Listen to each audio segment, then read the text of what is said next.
అక్రమ కేసులు పెట్టినప్పుడు ఏమైపోయారంటూ నిలదీశారు కొత్తపల్లి సుబ్బారాయుడు.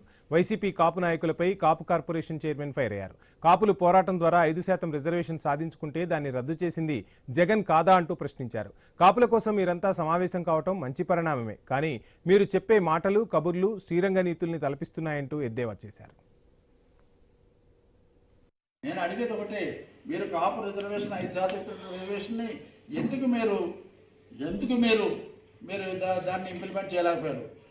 నిన్న పెట్టినటువంటి డిమాండ్స్లో మీరు ఈ 5% రిజర్వేషన్ గురించి ఎక్కడ మాట్లాడినట్టుగా నేను ప్రత్యేకంగా ఫాలో అవ్వలేదు, కానీ కనీసం దాని గురించి ఎక్కడ మాట్లాడినట్టుగా కూడా నాకు అనిపించలేదు అన్నటువంటి విషయాన్ని కూడా ఈ సందర్భంగా తెలియపడుతున్నా.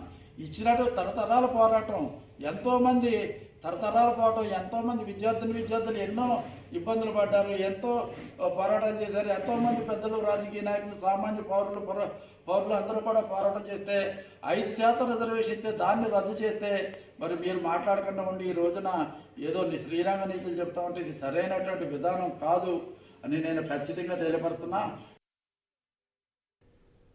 మద్యం తాగొద్దని ప్రభుత్వం